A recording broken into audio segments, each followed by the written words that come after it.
I'm super excited for this one. Today's guest, Eliot Marshall, was guest number 1 for my first podcast, and now he is guest 100 on Fight Capital. He's not only a former UFC fighter, but also a powerhouse entrepreneur and mentor. And he's sharing insights that can change the game for anyone in business and martial arts. Stick around because you're about to hear some real, unfiltered wisdom from one of the best in the game today. And if you're enjoying this podcast, please share it, give me a like, subscribe, and always drop a comment. Really love hearing people's feedback. Now, Eliot Marshall, episode 100, Fight Capital. Let's get it.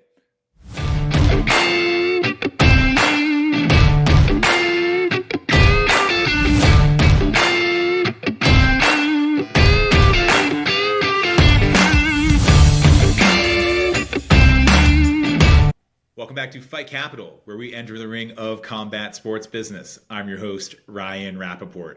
Today, for episode 100, I'm lucky to be joined by the man who helped kick me off with episode 1, Eliot Marshall.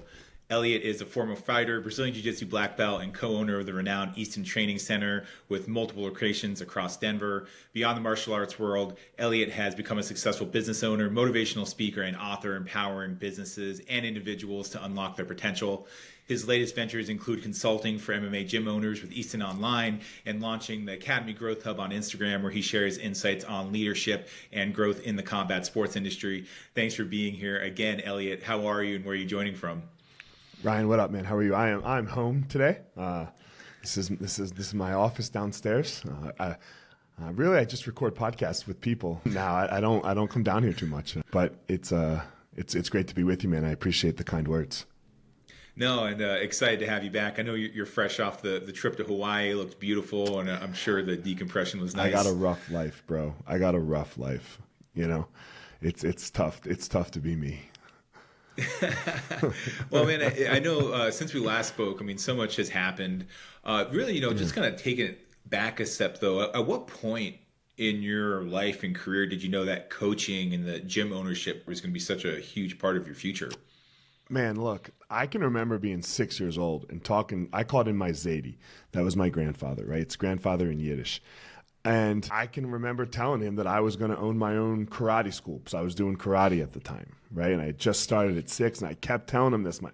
I told everyone this my whole life, and it was as crazy as fighting in the UFC because everyone's like, what kind of life are you going to have? Like, who does martial? Like, what are you going to be, kind of broke and like all this stuff, right? That just seems like something you like doing. So. What's the matter with you? Well, I mean, you've definitely cracked some sort of code, having been a former student at Easton and just seeing you launch all these consulting services for MMA gym owners, which I think is providing a massive need in the market.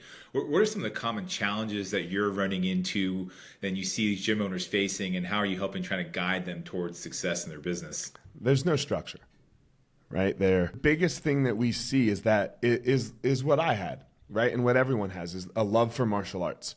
But to be successful at anything, you got to create a system, okay? Like when I was fighting, for example, early in my career, I got to meet Dwayne Ludwig and Nate Marquardt, okay? And in particular, Nate was Pancrase champion at the time, like had been killing it. So I was like, I'm just going to do whatever fucking Nate does. I'm going to copy Nate, right? Like, I'm going to copy Nate because Nate has a system of how he became a great fighter. And then part of that system was going to Albuquerque. So then I went to Albuquerque. And in Albuquerque, Keith Jardine, Greg Jackson, obviously, Rashad Evans, Joey Villasenor, and George St. Pierre were all going to Albuquerque. So then I was like, okay, well, hold on. Rashad is the 205-pound champ. You know what I'm going to do? I'm going to copy that motherfucker. Right? Like, and George is a GOAT. George is one of the best we've ever seen. What did George do? So I created systems, my own little systems, right? And then when I wasn't in Albuquerque, we just copied what training in Albuquerque looked like. Right? Now, look, I didn't have there wasn't world title, we didn't have the Georges and the Rashads in Denver at the time, but we did that, and then we created that. Right? So yeah, it's just creating systems. And then when I retired and bought into Easton, that's what we did. We created systems. This is how you answer the phone. Okay? This is how you teach people to answer the phone. This is what the structure of your business looks like. This is how you sell. This is how you hold a meeting. Oh my God, did I just fucking say that? You have to hold a meeting as a martial arts academy owner? Yes, you do. But the meeting has to be structured and good. Not sitting around, yo, how was you watching UFC last weekend? Oh, fuck yeah, man. And then I went out to the bar and this girl, and then right? Like, that's not a meeting, okay? And you get nothing done. There's no follow-up to the meeting. There's no to-dos based on what you did for a meeting where you have a goal that you're looking at up in the sky, right? You have to have a vision. You have to have a purpose. Right? Who are you actually trying to get to come in your school? That's called an ICA. You have to establish all these things. And then once you can do that, then you just teach other people how to do them. And that,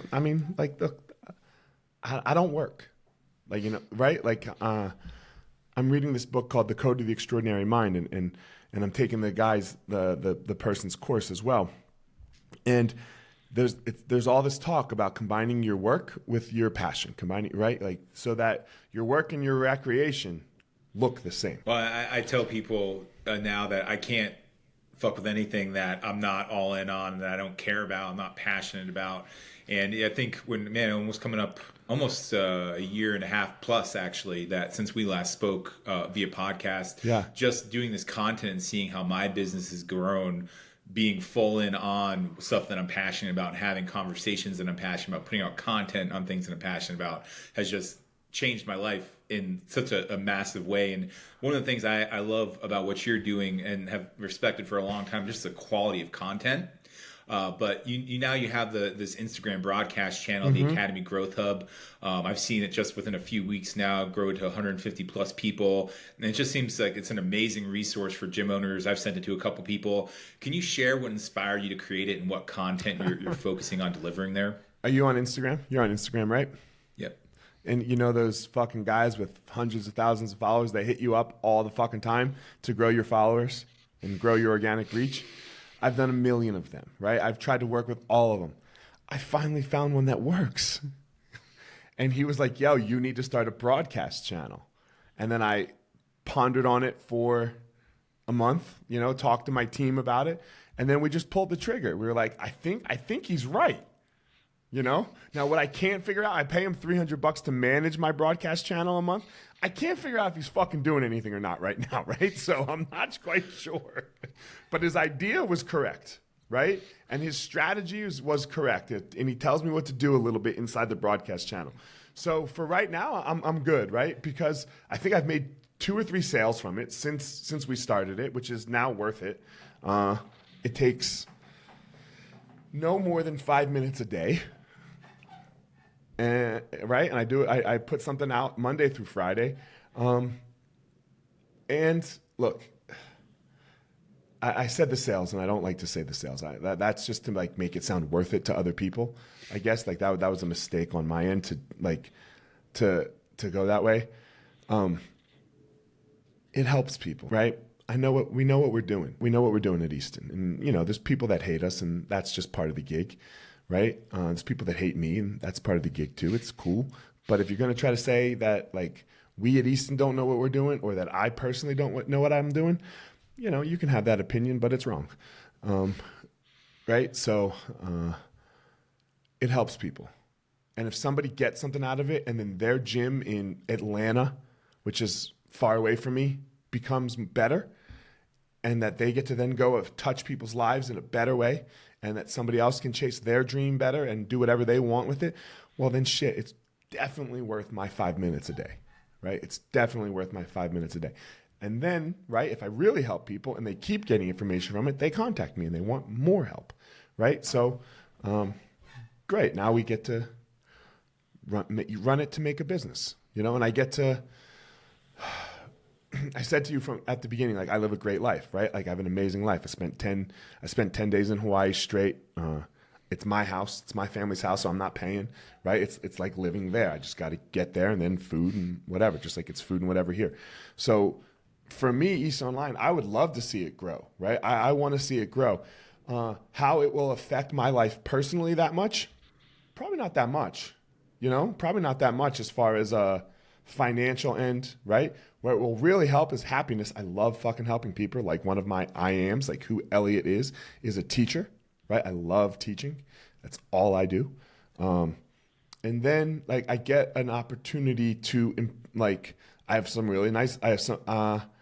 a friend I've been really struggling, to get him like going, right? Like I kind of mentor him and we can butt heads sometimes, but I love him. I love him, right? But now he gets to be employed by Easton Online, right? And he gets to learn all the skills of what it is to run a gym, right? To run a martial arts academy, rather than just teaching the martial art.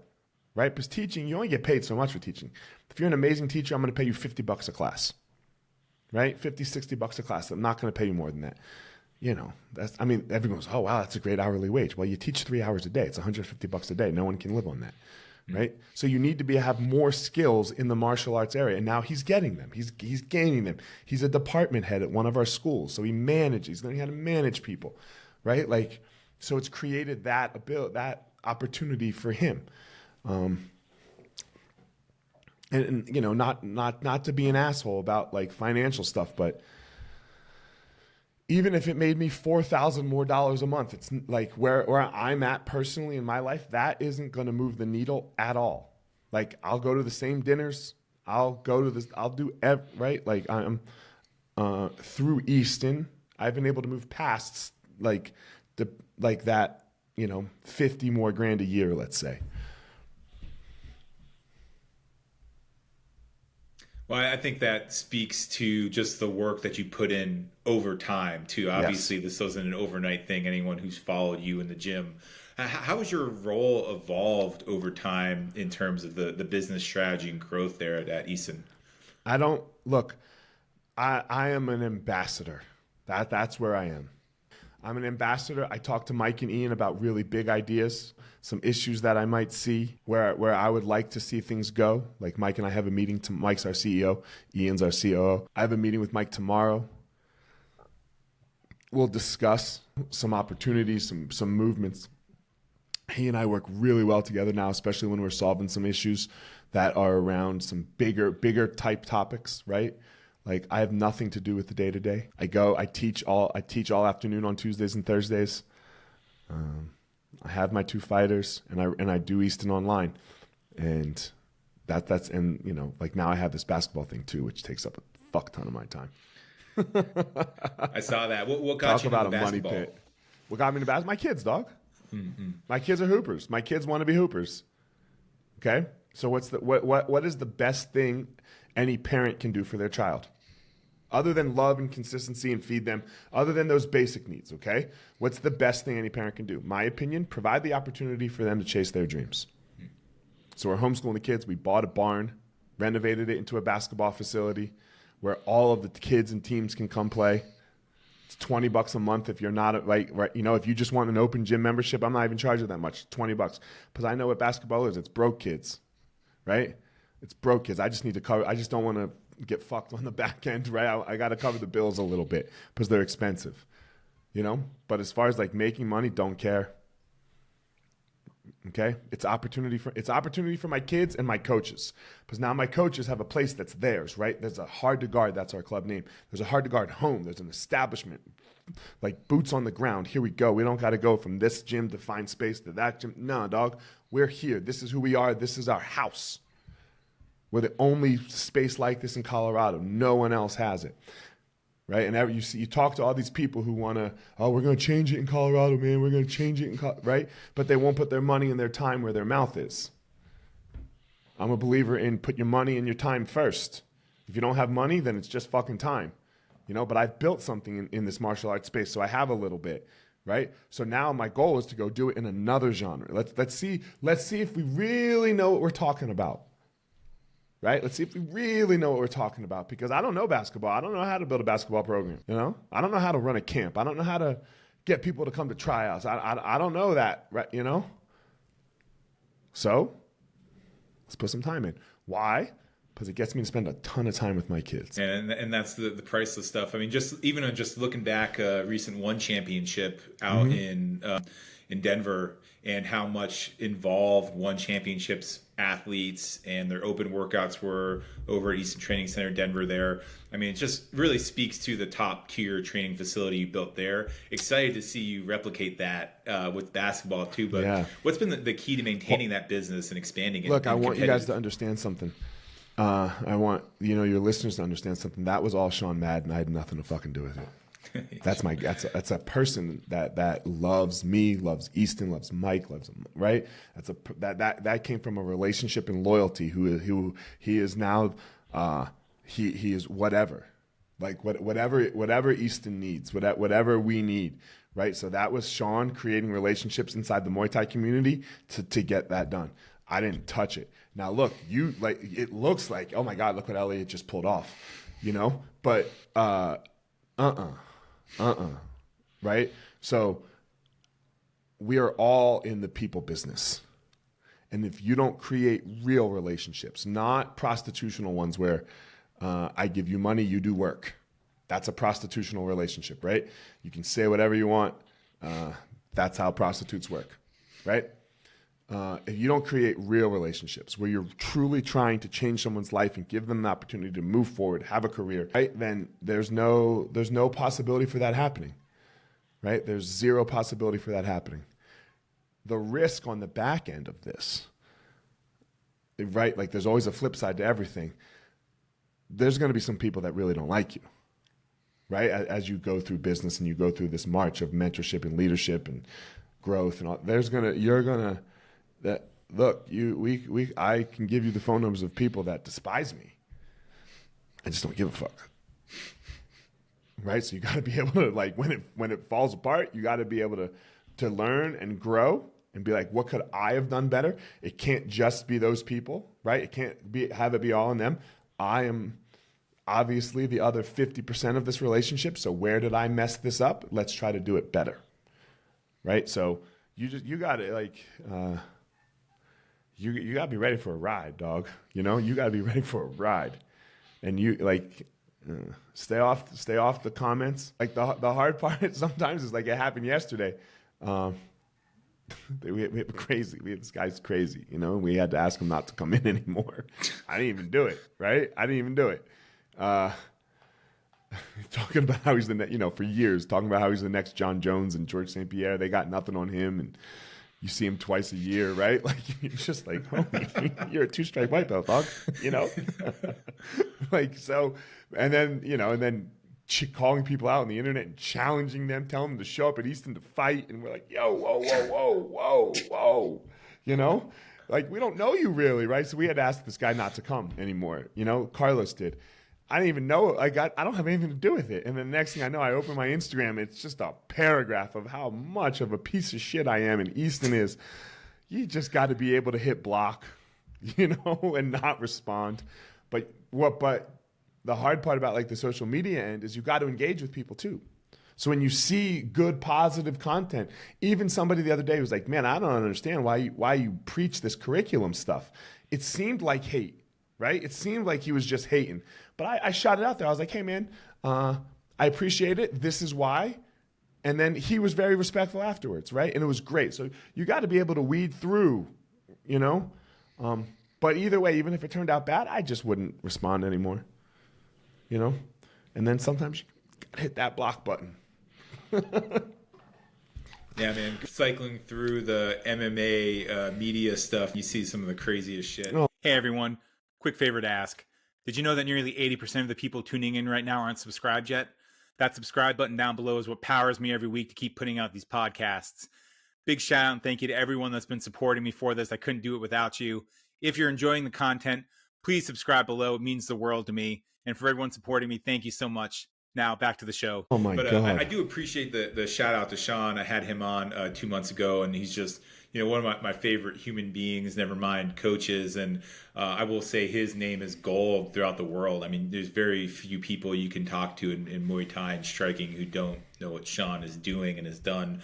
So always love the call out there. But I mean, someone like yourself who's got so much, I mean, just on top of being a dad, I know you're big into the personal development as well. You working with Drew and Miranda on the coaching side, the business consulting, the content creation. How do you do all this without spreading yourself too thin?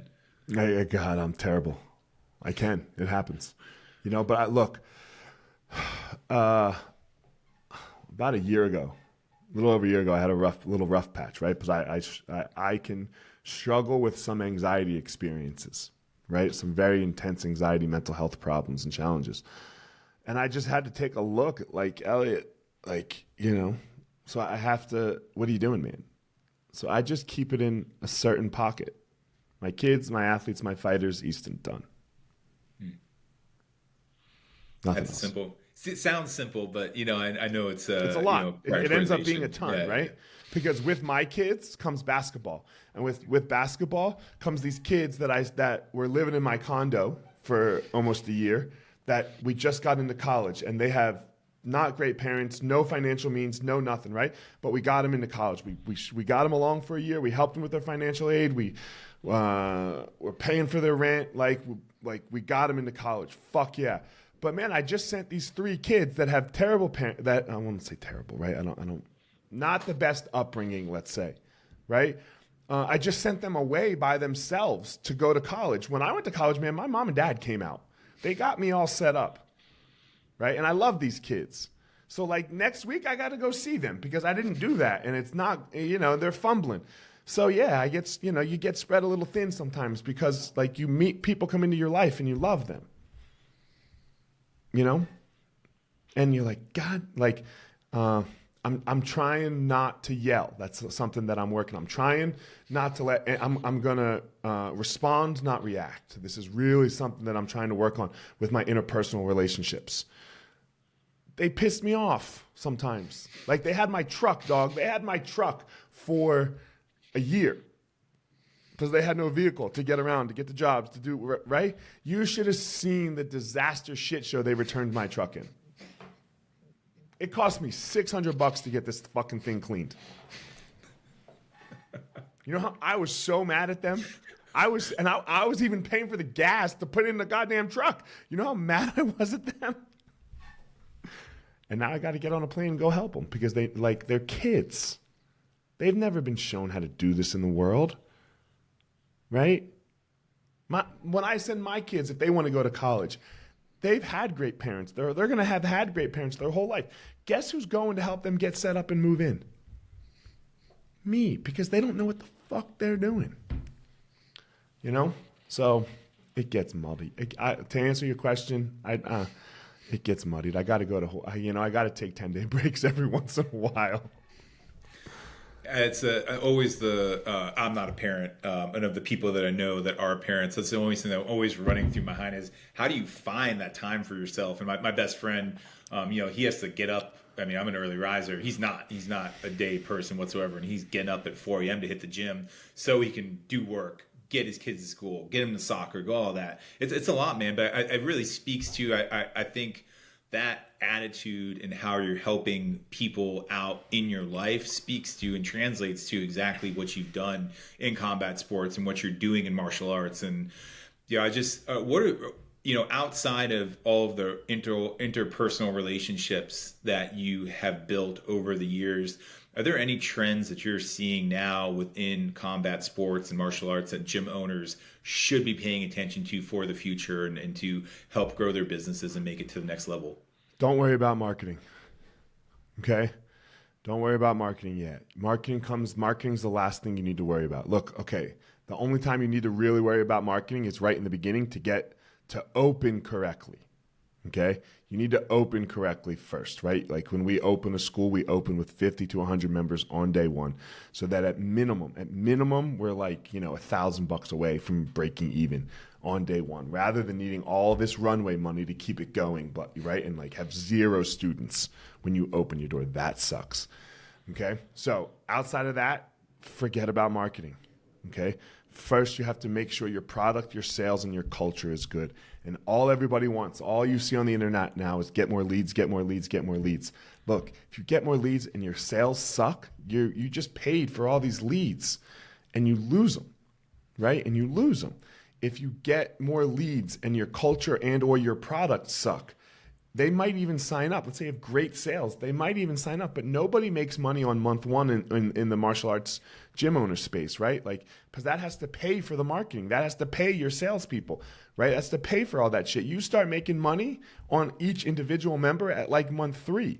So if your culture or your product suck, then they're quitting by month 3. So again, all of that marketing, you just pissed out the door. If your sales is really good, if your culture is on point with core values and mission and vision, you have a positive, and I hate this word, inclusive culture where anybody can come do it, right? You don't have to be a Drew Dober, Miranda, or even what I was when I was younger, right? Anybody can come do it, and you have a space for them to actually grow into being a badass, right? Everyone goes, oh, I want to create badasses. Well, yo, dog, create badasses means they're not now. And if you have a culture where it's only about being a badass when you walk in the door, well, fuck, man, you're kicking everyone out. I'm not saying that Jiu-Jitsu can be for everyone. Muay Thai can be for everyone. It is not for everyone, and that's okay. But it can be. We want to provide the best opportunity for them too. And then lastly, you want to talk about a curriculum, right? Most people just teach, I'm going to teach this on Monday, this on Tuesday. And there's no progression, right? The student can't see progression. You end up teaching a real shitty class. There's very few people that can do it. Like John Donahar can do it amazingly, but he's John Donahar, and he's only teaching the best people, right? He's not teaching, a white belt, for example. Yeah, it's those 3 things. Everyone wants to think about getting more leads. Everyone wants more leads. Leads is my problem. If you're not even tracking your leads, and there's 3 stages of tracking your leads, like how many you're getting, that's 1. How many of those people are actually setting appointments? That's stage 2. And stage 3 is how many of those people are actually showing up to their appointments. And then obviously from show, how many of the shows are making actual, you're closing. So if you're not tracking for a martial arts school in that way, you have no clue what's going on with your sales funnel, your leads, or anything. You're just lost, right? Because most likely you're only looking at how many leads did I get compared to how many sales did you make. And you have no clue if your sales are good. I talked about this in the Growth Hub. For example, if you get 100 leads and 20 of them come in, that's shit. Okay? And then let's say you signed up 20. You're thinking that your sales sucks. Well, your sales is actually really good because 20 came in, 20 bought, right? Your sales is amazing. What sucks is your appointment setting. You can't set a fucking appointment to save your goddamn life. That's one option. Or 2, you're just attracting the wrong lead, right? You're attracting someone that wants to go do Zumba. Okay? So one of those 2 things is what sucks. So you need to know where you are. How many? Okay, so I got 100 leads. We would like 80 of those leads to make a contact point with us, right? We would like 60 of those leads, 60 to come in the door, and at minimum 40 now to sign up. And so we drop 20% at each stage. So we can see, right, what's going on. Because if you have 100 leads and 50 make appointments, your marketing is not good. Right? Marketing or, again, making an appointment. Not good. So you have to look at the stages. And so if you're not doing my little rant that I just went on with sales culture and product, you're going to have it's going to be tough. Or look, it won't be tough. You can get to 200 without any of that. But you're stuck doing everything. You can't go take 10 days somewhere.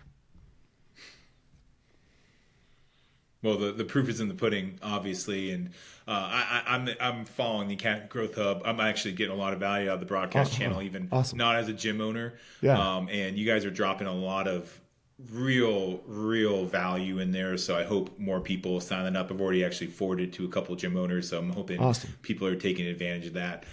Before we get going, anything else that you want to put out there content-wise, or if anyone wants to follow you or engage with Easton online, how can they go about doing that? Look, at Fire Marshall 205 and at Easton.online on Instagram. This is where I do all of my work. So hit me up in one of those two places.